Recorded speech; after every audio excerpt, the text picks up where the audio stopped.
നിറവിലേക്ക് സ്വാഗതം. മനുഷ്യർ നിന്നെ നിന്ദിക്കുകയോ കുറ്റപ്പെടുത്തുകയോ ചെയ്യുമ്പോൾ നിന്റെ ഹൃദയവും മനസ്സും ദൈവത്തിലേക്ക് ഉയർത്തുക. വിശുദ്ധ ലൂയിസ് ബെട്രാന്റെ വാക്കുകളാണ് എനിക്കിന്ന് നിങ്ങളുമായി പങ്കുവയ്ക്കാനുള്ളത്. എലിസബത്ത് ആലപിക്കുന്ന മനോഹരമായ ഗാനത്തോടൊപ്പം നമുക്ക് നിറവ് ആരംഭിക്കാം.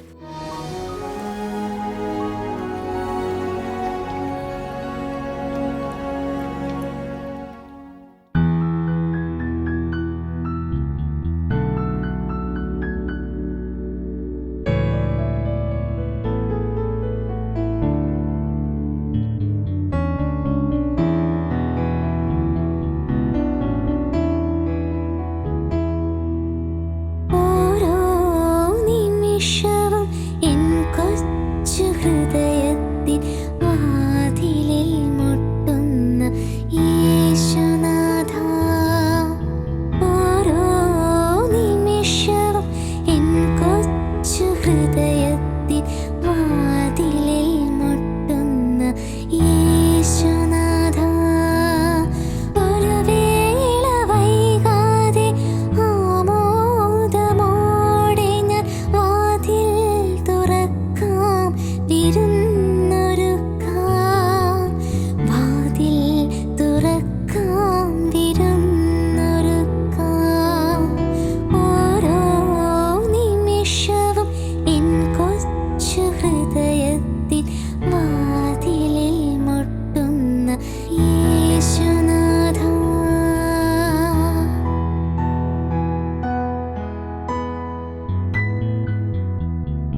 പ്രാർത്ഥനയിൽ മാതൃകയായവരെല്ലാം പ്രവൃത്തിയിലും മാതൃകയാണോ?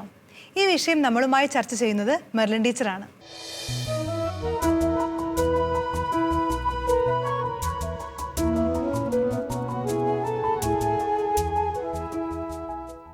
യഹോവ ശലോം, നസ്രായനായ യേശുക്രിസ്തുവിൻ്റെ സമാധാനം ഈ ദിവസം നമ്മളുടെ എല്ലാവരോടും കൂടെ ഉണ്ടായിരിക്കട്ടെ എന്ന് ആദ്യമേ തന്നെ ആശംസിക്കുന്നു. പ്രാർത്ഥന, അതാണ് നമ്മുടെ ജീവിതത്തിലെ ബലം, അതാണ് നമ്മുടെ ജീവിതത്തിലെ ശക്തി. പ്രാർത്ഥിക്കുന്നവരാണെന്നും പ്രാർത്ഥിക്കേണ്ടത് എങ്ങനെയാണെന്നുമൊക്കെ നമ്മളെപ്പോഴും മറ്റുള്ളവരെ പഠിപ്പിക്കാനായിട്ട് ശ്രമിക്കാറുണ്ട്. എൻ്റെ ഒറ്റയാളുടെ പ്രാർത്ഥന കൊണ്ടാണ് ഈ വീട് ഇങ്ങനെ പോകുന്നത്. എൻ്റെ ഒറ്റയാളുടെ പ്രാർത്ഥന കൊണ്ടാണ് ഇത്രയൊക്കെ കാര്യങ്ങൾ മനോഹരമാകുന്നത്. എൻ്റെ പ്രാർത്ഥനയെ വെല്ലാൻ മറ്റൊന്നുമില്ല എന്നൊക്കെ ഒരു പ്രാർത്ഥനയെക്കുറിച്ച് സ്വയം പുകഴുവാൻ ചിലപ്പോഴെങ്കിലുമൊക്കെ നമ്മൾ ശ്രമിക്കാറുണ്ട്. എന്നാൽ യഥാർത്ഥത്തിൽ പ്രാർത്ഥന അല്ലെങ്കിൽ പ്രാർത്ഥിക്കുന്നവൻ്റെ ലക്ഷണങ്ങൾ എന്താണ്? ഒരു വീട്ടിൽ ഒരപ്പന് 4 മക്കളുണ്ടായിരുന്നു. അതിലെ മൂത്ത മകൻ വലിയ ഭക്തനായിരുന്നു. അതിരാവിലെ എഴുന്നേറ്റ് ഒരു ദിവസം പോലും അവൻ വിശുദ്ധ കുർബാനയ്ക്ക് പോകാതെ ഇരിക്കുമായിരുന്നില്ല. എന്നും മഴയാണെങ്കിലും വെയിലാണെങ്കിലും തണുപ്പാണെങ്കിലും ഒക്കെ എഴുന്നേറ്റ് അവൻ വിശുദ്ധ കുർബാനയ്ക്കായിട്ട് പോകും. വിശുദ്ധ കുർബാനയ്ക്കായിട്ട് പോയിട്ട് തിരികെ വളരെ ഭക്തിയോടുകൂടി വരും. വന്നതിനു ശേഷം അപ്പനോടും അമ്മയോടും ചോദിക്കും, അനിയന്മാർ എഴുന്നേറ്റില്ലേ എന്ന്. ചെന്ന് നോക്കുമ്പോൾ ബാക്കി 3 പേരും പൊതച്ച് മൂടി സുഖമായിട്ട് കിടക്കുന്നത് കാണും. ഇവൻ അവൻ്റെ കയ്യിലിരിക്കുന്ന പ്രാർത്ഥനാ പുസ്തകം ആ മേശപ്പുറത്തേക്ക് വലിയ ശബ്ദത്തിലിടും. എന്നിട്ട് ഈ അനിയന്മാരെ വഴക്ക് പറയും, ഭയങ്കരമായി വഴക്ക് പറയും. അത് കേട്ടിട്ട് സഹി കെട്ട് ലാസ്റ്റ് അവർ ഉണരുകയും ചെയ്യും. ഉണർന്നു കഴിഞ്ഞ് അവർ ഇവനോട് ചോദിക്കും, ചേട്ടായിക്ക് എന്താ? ചേട്ടായിക്ക് വേണേൽ ചേട്ടായി പോയിക്കോ, ഞങ്ങൾ പോകുന്നില്ല എന്നല്ലേ ഉള്ളൂ. അങ്ങനെയല്ല, നമ്മൾ പ്രാർത്ഥിക്കണം. നമ്മൾ എങ്ങനെ പ്രാർത്ഥിക്കണം? നമ്മൾ കുർബാനയ്ക്ക് പോകണം. നമ്മൾ ഇങ്ങനെ ചേട്ടായി ഇങ്ങനെ ഒരു വലിയ ലിസ്റ്റ് അനിയന്മാരെ പറഞ്ഞ് മനസ്സിലാക്കും. എന്നും ഇങ്ങനെ പറയുന്നത് കേട്ട് കഴിഞ്ഞ് ഒരു ദിവസം രാത്രിയിൽ അപ്പൻ മൂത്ത മകനെ വിളിച്ചിട്ട് പറഞ്ഞു, മോനെ, അപ്പനൊരു കാര്യം പറയാനുണ്ട്. അപ്പനോട് മകൻ ചോദിച്ചു, എന്താ പറയാനുള്ളത്? എൻ്റെ മോൻ നാളെ തൊട്ട് പള്ളി പോകണ്ടാട്ടോ. അപ്പം മറുപടിയായിട്ട് ചോദിച്ചു, അതെന്താപ്പാ? ഞാനല്ലേ ഉള്ളൂ ഇവിടെ പള്ളിയിൽ പോകുന്നേ, ഞാനല്ലേ ഉള്ളൂ ഇവിടെ പ്രാർത്ഥിക്കുന്നേ, ഞാനുള്ള പ്രാർത്ഥന കൊണ്ടല്ലേ ഇവന്മാരൊക്കെ ഇങ്ങനെ കഴിഞ്ഞു പോകുന്നത്. അപ്പം പറഞ്ഞു, വഴക്കുണ്ടാക്കുന്നതിലും ഭേദം, അല്ലെങ്കിൽ അതിരാവിലെ ഒരു കലഹം ഉണ്ടാക്കുന്നതിലും ഭേദം എൻ്റെ മോനും കൂടെ കിടന്നങ്ങ് ഉറങ്ങുന്നതാണ്. ഈ ഉറങ്ങിയാൽ ഈ ബഹളം അങ്ങ് ഒഴിവാകുമെങ്കിൽ അത് തന്നെയല്ലേ നല്ലത്. അവൻ പൊട്ടിത്തെറിച്ചുകൊണ്ട് പറഞ്ഞു, ഉറങ്ങുന്നവരെ സപ്പോർട്ട് ചെയ്യുകയും ഉണർന്നിരുന്ന് പള്ളി പോകുന്ന എന്നെ പഴിക്കുകയും ചെയ്യുന്നു. അപ്പൻ അവനെ സ്നേഹത്തോടെ വിളിച്ചിട്ട് പറഞ്ഞു, മോനെ, പ്രാർത്ഥിക്കുന്നവനിൽ ഒരു മാറ്റം ഉണ്ടാകുന്നില്ല എങ്കിൽ അവൻ കൂടുതൽ സമയം ഉറങ്ങുന്നതാണ് ഭൂമിക്ക് നല്ലത്. പ്രിയമുള്ളവരെ, നമ്മളും പലപ്പോഴും പ്രാർത്ഥനയിൽ നമ്മുടെ വീട്ടിൽ ഏറ്റവും മുമ്പിലായിരിക്കും. പ്രാർത്ഥനയിൽ നമ്മുടെ പ്രാർത്ഥനാ ഗ്രൂപ്പിൽ ഒന്നാമതായിരിക്കും. പ്രാർത്ഥനയിൽ നമ്മുടെ ദേവാലയത്തിൽ മാതൃകയായിരിക്കും. പക്ഷെ പലപ്പോഴും പ്രവൃത്തിയിൽ ഇതൊന്നും കാണിച്ചു കൊടുക്കാൻ നമുക്ക് പറ്റാറില്ല. ഇതേ വീട്ടിൽ തന്നെ ഒരിക്കലൊരു ഭിക്ഷക്കാരൻ വരികയാണ്. ഭിക്ഷക്കാരൻ വന്നിട്ട് അവിടെ നിന്ന് കൈ നീട്ടിയപ്പോൾ ഈ മോൻ പറഞ്ഞു, പുറകിലേക്ക് വാ, നിങ്ങൾ പുറകിലേക്ക് വാ, പുറകിലേക്ക് വാ എന്ന് പറഞ്ഞപ്പോൾ ഭിക്ഷക്കാരൻ പുറകിലേക്ക് വന്നു. പുറകിലേക്ക് വന്നു കഴിഞ്ഞപ്പോൾ അയാളുടെ മുൻപിൽ വാതിൽ തുറന്നിട്ട് ഈ ഭിക്ഷക്കാരൻ്റെ മുന്നിലേക്ക് ഒരു അപ്പക്കഷ്ണം എറിഞ്ഞു കൊടുത്തു. അപ്പക്കഷ്ണം എറിഞ്ഞു കൊടുത്തപ്പോൾ ഭിക്ഷക്കാരൻ സന്തോഷത്തോടു കൂടി ഈ അപ്പക്കഷ്ണം എടുത്ത് മുകളിലേക്ക് നോക്കിയിട്ട് അത് കടിച്ചു പറിച്ച് തിന്നാൻ തുടങ്ങി. അയാൾ പറഞ്ഞു, കഴിക്കുന്നത് നിർത്ത്, കഴിക്കുന്നത് അവിടെ നിർത്ത്. അപ്പോൾ ഭിക്ഷക്കാരൻ ചോദിച്ചു, എന്താ കാര്യം? അതെ, ഈ ആഹാരം കഴിക്കുന്നതിന് മുൻപ് പ്രാർത്ഥിക്കണമെന്ന് അറിഞ്ഞൂടെ? അപ്പോൾ അയാൾ പറഞ്ഞു, അയ്യോ, എനിക്ക് പ്രാർത്ഥിക്കാനൊന്നും അറിഞ്ഞൂടാ. അപ്പോൾ വളരെ വിമർശിച്ചുകൊണ്ട് അയാളോട് പറഞ്ഞു, ആഹാരം കഴിക്കുന്നതിന് മുൻപ് പ്രാർത്ഥിക്കാൻ ഇത്രയും നാളായിട്ടും പഠിച്ചിട്ടില്ല? അപ്പോൾ ഭിക്ഷക്കാരൻ പറഞ്ഞു, എനിക്ക് അങ്ങനെയൊന്നും അറിഞ്ഞൂടാ. എന്നാൽ ഞാൻ പറയുന്നത് ഏറ്റു പറയുക. ഭിക്ഷക്കാരൻ പറഞ്ഞു, അപ്പം കിട്ടുമല്ലോ എന്നോർത്ത് ഭിക്ഷക്കാരൻ പറഞ്ഞു, ഔവ്വ, ഞാൻ ഏറ്റു പറഞ്ഞോളാം. ഈ അപ്പം കൈകളിലേക്ക് എടുക്കുക. അയാൾ കയ്യിൽ വെച്ചിട്ട് പറഞ്ഞു, സ്വർഗസ്ഥനായ ഞങ്ങളുടെ പിതാവേ എന്ന് പറയാൻ. അന്നേരം ഈ ഭിക്ഷക്കാരൻ ഈ അപ്പം കാണിച്ചിട്ട് പറഞ്ഞു, സ്വർഗസ്ഥനായ ഈ ചേട്ടൻ്റെ പിതാവേ എന്ന് പറഞ്ഞു.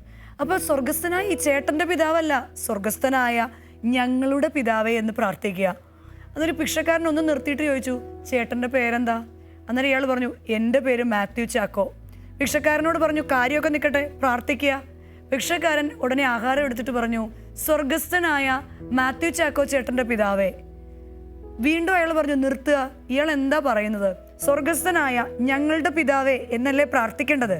മറുപടിയായിട്ട് അയാൾ പറഞ്ഞു, സ്വർഗസ്ഥനായ നമ്മുടെ പിതാവേന്നോ? അപ്പൊ അയാൾ പറഞ്ഞു, അതെ, നമ്മുടെ പിതാവേന്നാ പ്രാർത്ഥിക്കേണ്ടത്. അപ്പൊ സാറ് പറയുന്നത് നമ്മളുടെ എല്ലാം പിതാവ് ഒരാളാണെന്നാണോ? മറുപടിയായിട്ട് ഇയാൾ പറഞ്ഞു, ഉവ്വ്, നമ്മുടെ പിതാവ് സ്വർഗത്തിലെ ദൈവത്തെക്കുറിച്ചും ദൈവത്തിന്റെ സ്നേഹത്തെക്കുറിച്ചും ദൈവത്തിന്റെ കരുതലിനെ കുറിച്ചും ദൈവം ആരാണെന്നും ഒക്കെ വലിയൊരു സുവിശേഷ പ്രഘോഷണം തന്നെ നടത്തുകയാണ്. അയാളെ ആ അപ്പക്കഷ്ണം, വിശന്നിരിക്കുന്നവനെ അപ്പക്കഷ്ണം തിന്നാൻ സമ്മതിക്കാതെ വലിയ പ്രഭാഷണം നടത്തുകയാണ്. സ്വർഗത്തിൽ ദൈവം ഉണ്ടെന്നും ദൈവത്തിന് നമ്മളെല്ലാം മക്കളാണെന്നും നമ്മളെ മക്കളെ സ്നേഹിക്കുന്ന ഒരു ദൈവത്തെ നമ്മൾ സ്തുതിക്കണമെന്നൊക്കെ എല്ലാം കേട്ട് കഴിഞ്ഞ് നിഷ്കളങ്കതയോടുകൂടി ഈ ഭിക്ഷക്കാരൻ അയാളോട് ചോദിച്ചു, ചേട്ടാ, ഞാൻ ഒരു സംശയം ചോദിച്ചോട്ടെ? സ്വർഗത്തിലെ പിതാവ് നമ്മുടെ രണ്ടുപേരുടെയും പിതാവാണെന്നല്ലേ ചേട്ടൻ പറയുന്നേ? ഉവ്വ്, നമ്മുടെ രണ്ടുപേരുടെയും പിതാവാ. അങ്ങനെ നമ്മളുടെ രണ്ടുപേരുടെയും പിതാവ് ഒന്നാണെങ്കിൽ ചേട്ടൻ ഈ പുറകുവശത്തെ ഈ അലക്കലിന്റെ പുറകിലിരുത്തി എനിക്ക് ആഹാരം തരുമോ? സഹോദരന്മാർക്ക് ചേട്ടൻ ഇങ്ങനെയാണോ ആഹാരം കൊടുക്കുന്നത്? ഒരപ്പൻ്റെ മക്കളാണെങ്കിൽ നമ്മൾ രണ്ടുപേരും സഹോദരന്മാരല്ലേ? അപ്പം അയാൾ പറഞ്ഞു, അത് പ്രാർത്ഥനാപരമായിട്ട് നമ്മൾ ഒരപ്പൻ്റെ മക്കളാണെങ്കിലും നമ്മൾ രണ്ട് വീട്ടിലല്ലേ ചേട്ടാ. അങ്ങനെയാണെങ്കിൽ ഞാൻ ഈ ആഹാരം ഒന്ന് കഴിച്ചോട്ടെ? ഒന്നുകിൽ ചേട്ടൻ്റെ സഹോദരനായി കണ്ട് എന്നെ അകത്തേക്ക് വിളിക്കുക, അല്ലെങ്കിൽ എന്നെ ആഹാരം കഴിക്കാൻ അനുവദിക്കുക. അയാൾ അപ്പോഴും ദൈവത്തെക്കുറിച്ച് പറഞ്ഞുകൊണ്ടിരിക്കുകയാണ്.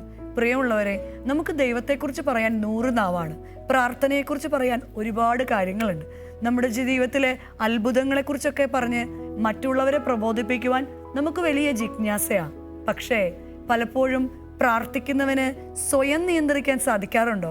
പ്രാർത്ഥിക്കുന്നവന് പ്രവൃത്തിയിൽ ഇത് കാണിക്കാൻ പറ്റുന്നുണ്ടോ? സ്വയം നിയന്ത്രിക്കുകയും പ്രവൃത്തിയിൽ കാട്ടിക്കൊടുക്കുകയും ചെയ്യുമ്പോഴല്ലേ ദൈവത്തിൻ്റെ ഭാവം നമ്മളിലും ഉണ്ടാകുന്നത്. കർത്താവ് പ്രാർത്ഥിക്കാനായിട്ട് മലമുകളിലേക്ക് പോയി എന്ന് സുവിശേഷത്തിൽ ഒരുപാട് തവണ നമ്മൾ കാണുന്നുണ്ട്. മലമുകളിൽ ചെന്നിരുന്ന് പ്രാർത്ഥിക്കുമ്പോൾ പിതാവുമായിട്ടുള്ള ഒരു ആത്മബന്ധം പുത്രനാം ദൈവത്തിനുണ്ടായിരുന്നു. ദൈവത്തിൻ്റെ മക്കളായിരിക്കുന്ന നമുക്ക് പ്രാർത്ഥനയിൽ ദൈവത്തോട് ഒരു ആത്മബന്ധമുണ്ടാകണമെന്ന് പുത്രൻ തമ്പുരാൻ പഠിപ്പിക്കുന്നുണ്ട്.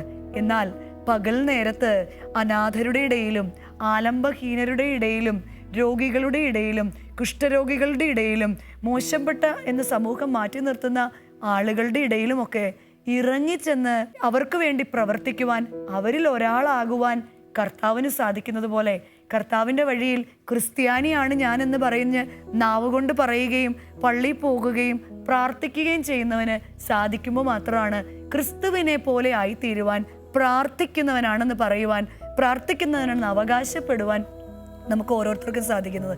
ക്രിസ്തുവിൻ്റെ ഭാവം നമ്മളിലും ഉണ്ടായിരിക്കണം. ക്രിസ്തുവിൻ്റെ സ്വഭാവം പ്രാർത്ഥിക്കുന്നുവെങ്കിൽ നമ്മളിലും ഉണ്ടായിരിക്കണം. അല്ലെങ്കിൽ നാമമാത്രമായ ഒരു ക്രിസ്ത്യാനിയായി നമ്മളും ജീവിച്ച് മറഞ്ഞു പോകുകയാണ് ചെയ്യുന്നത്. ക്രിസ്തുവിനെ പോലെ ആയിരിക്കണം പ്രാർത്ഥിക്കുമ്പോൾ ദൈവത്തോടുള്ള ആത്മബന്ധം.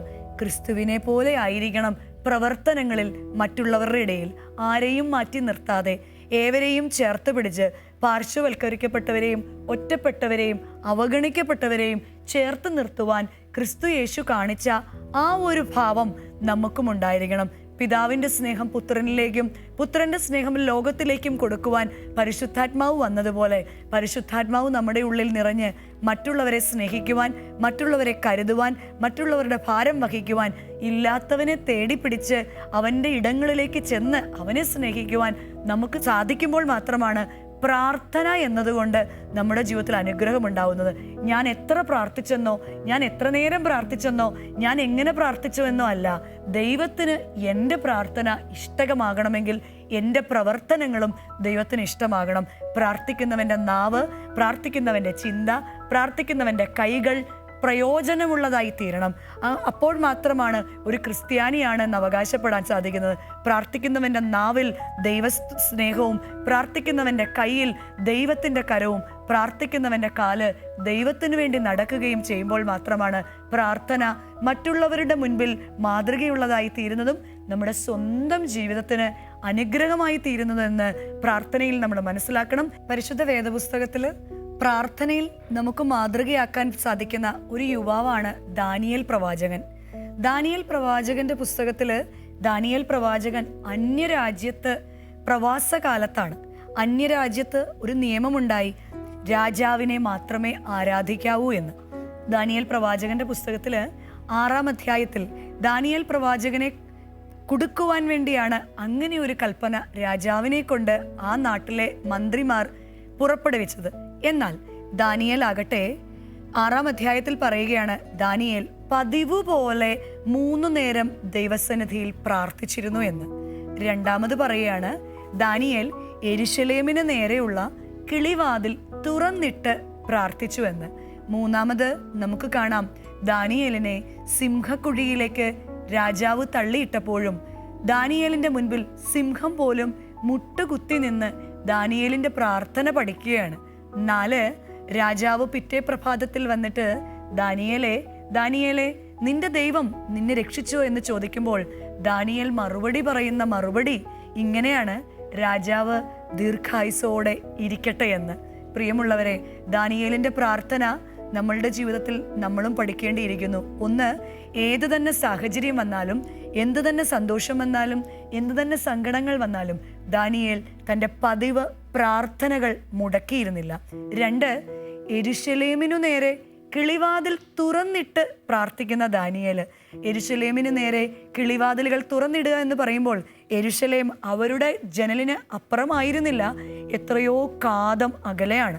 എന്നാലും തൻ്റെ രാജ്യമായ യെരുശലേമിന് അനുഗ്രഹങ്ങൾ ഉണ്ടാകുവാൻ, മറ്റുള്ളവർക്ക്, തൻ്റെ ദേശത്തിലുള്ളവർക്ക്, തൻ്റെ രാജ്യത്തിലുള്ളവർക്ക് അനുഗ്രഹം ഉണ്ടാകണമെന്നുള്ളത് ദാനിയേലിൻ്റെ പ്രാർത്ഥനയിലെ വിഷയമായിരുന്നു.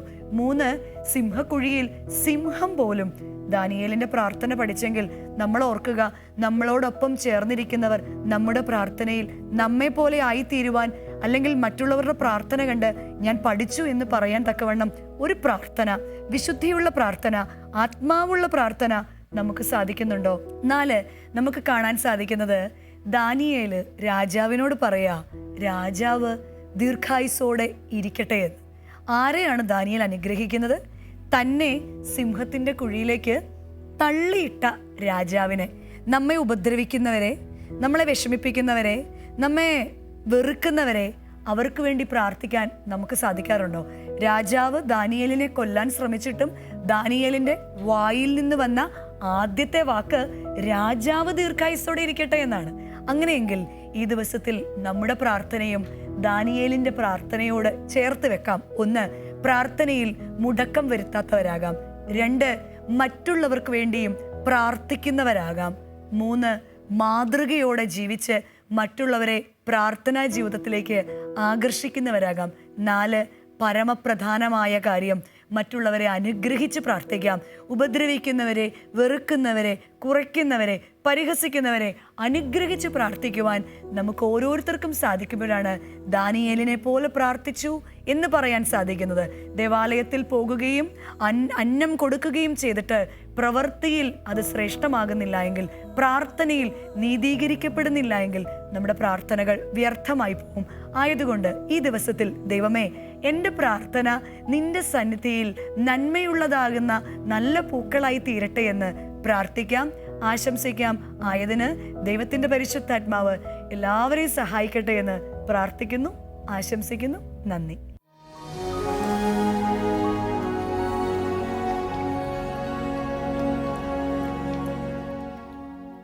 പുതിയ വീഡിയോയും അതിലെ ദൈവചിന്തയുമായി നിഷ ചേച്ചി റെഡിയാണ്. കാണാം positive vibes.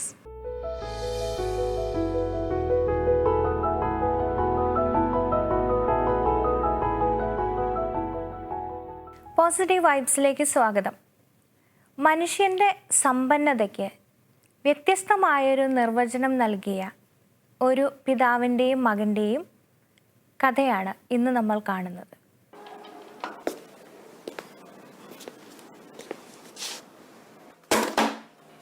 I didn't like my father.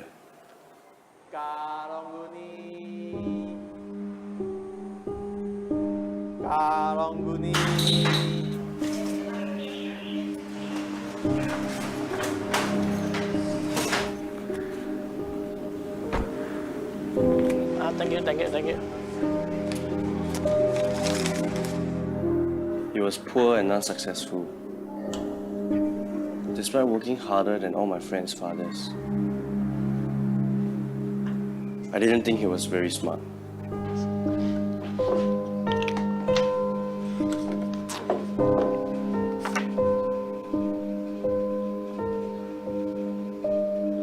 Hey, it's not for you.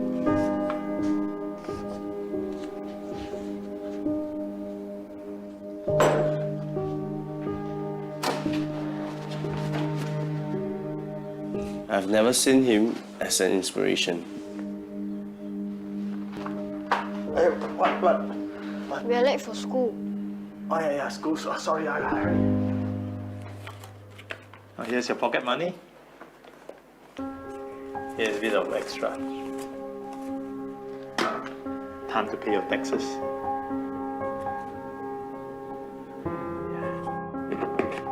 From you? It's from me. Why are we not rich? Who says we are not rich? Being rich is not about how much you have, but how much you give. And somehow, when you give, you'll be happier. I wasn't happy. I didn't want to be poor like my father when I grew up.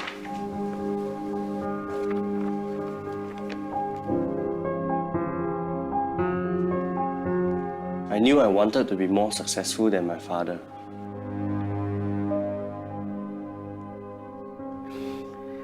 Call me when you need more money.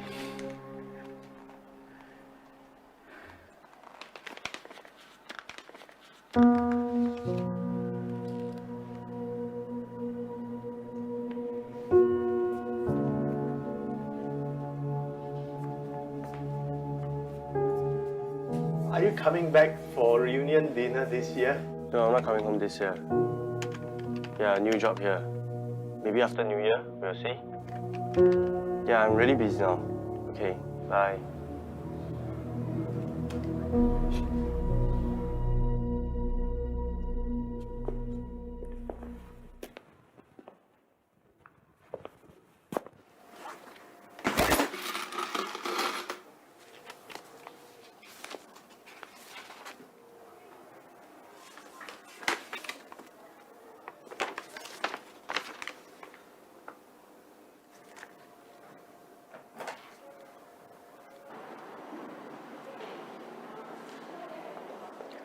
Thank you for coming, Mr. Lim. I found this letter saying that I've been donating money to the community chest. There must be a mistake. I'll explain later. There's someone who would like to meet you. Come with me.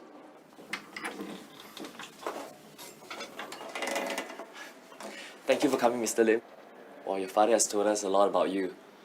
Your father, he always makes us forget about our problems and reminds us about our dreams and hopes. But the kids here, they all miss him, and he's the only one who can bring a smile on their faces. And I remember there's this boy. He was really depressed and he didn't go to school. Basically, he's given up on life.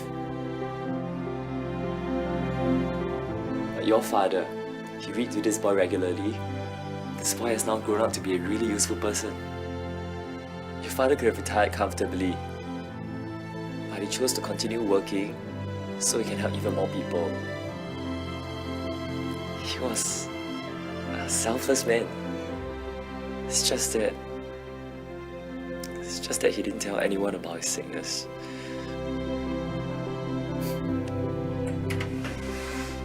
Mr. Lim, I've been trying to reach you. This is for you, in recognition of your donations. Yes, my name. But I didn't donate. It's your dad. He didn't want you to know.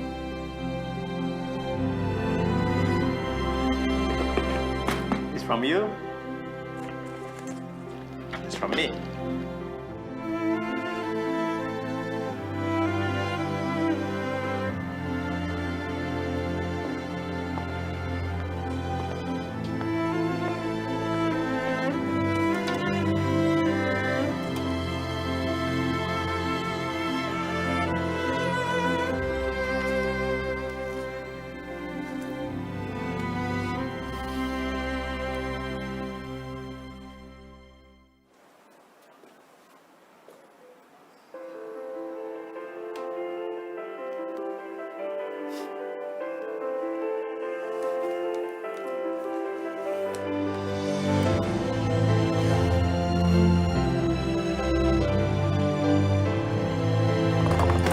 father's birthday, I will celebrate his life as he would have wanted it.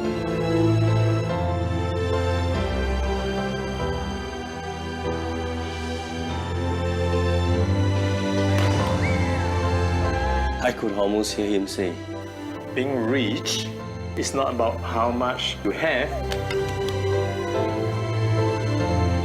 but about how much you can give.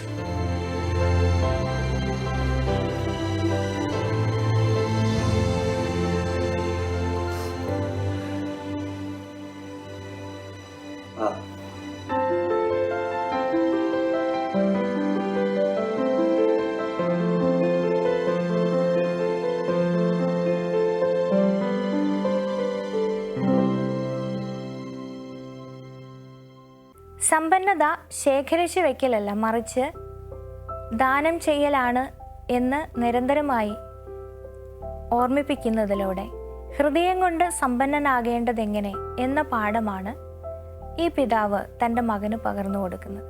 ഭൗതികമായ സമ്പത്ത് നേടാൻ തൻ്റെ മകനെ പ്രത്യേകമായി പരിശീലിപ്പിക്കേണ്ടതില്ല എന്ന് അദ്ദേഹം ചിന്തിച്ചിട്ടുണ്ടാകും. അത് ശരിയായിരുന്നു താനും. താൻ എല്ലാ കൽപ്പനകളും പാലിക്കുന്നവരാണ് എന്ന് ക്രിസ്തുവിനോട് പറഞ്ഞ ധനികനായ യുവാവിനോട് നിനക്ക് ഒരു കുറവുണ്ട്, നിനക്കുള്ളതെല്ലാം വിറ്റ് ദരിദ്രർക്ക് കൊടുക്കുക എന്ന് പറഞ്ഞപ്പോൾ ക്രിസ്തു ചൂണ്ടിക്കാണിച്ചത് അവൻ്റെ ഹൃദയത്തിലെ ഈ ദാരിദ്ര്യത്തെയായിരിക്കണം. സമ്പന്നതയുടെയും ദാരിദ്ര്യത്തിൻ്റെയും പുതിയൊരു നിർവചനമാണ് ക്രിസ്തു ഇവിടെ നൽകിയത്. പിടിച്ചു വയ്ക്കും തോറും, കരുതി വയ്ക്കും തോറും കൂടുന്ന ദാരിദ്ര്യം, നൽകും തോറും, ദാനം ചെയ്യും തോറും വർദ്ധിക്കുന്ന സമ്പന്നത. നമ്മുടെ ഹൃദയത്തിൻ്റെ യഥാർത്ഥ ദാരിദ്ര്യത്തിലേക്കും യഥാർത്ഥ സമ്പന്നതയിലേക്കും ഒരു ആത്മപരിശോധന നടത്തുവാൻ ഈ ചിത്രം നമ്മളെ സഹായിക്കും.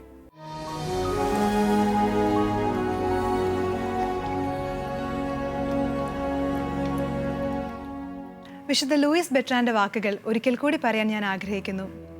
മനുഷ്യർ നിന്നെ നിന്ദിക്കുകയോ കുറ്റപ്പെടുത്തുകയോ ചെയ്യുമ്പോൾ നിന്റെ ഹൃദയവും മനസ്സും ദൈവത്തിലേക്ക് ഉയർത്തുക. നിറവ് ഇവിടെ അവസാനിക്കുമ്പോൾ ഇന്നത്തെ വിഭവങ്ങളെല്ലാം നിങ്ങൾക്ക് ഇഷ്ടപ്പെട്ടു എന്ന് ഞാൻ വിശ്വസിക്കുന്നു. അഭിപ്രായങ്ങൾ അറിയിക്കുമല്ലോ. അടുത്ത ദിവസം കാണുന്നതുവരെ പരസ്പരം പ്രാർത്ഥനയിൽ ഓർമ്മിക്കാം. ഈശോ മിശിഹായ്ക്ക് സ്തുതിയായിരിക്കട്ടെ.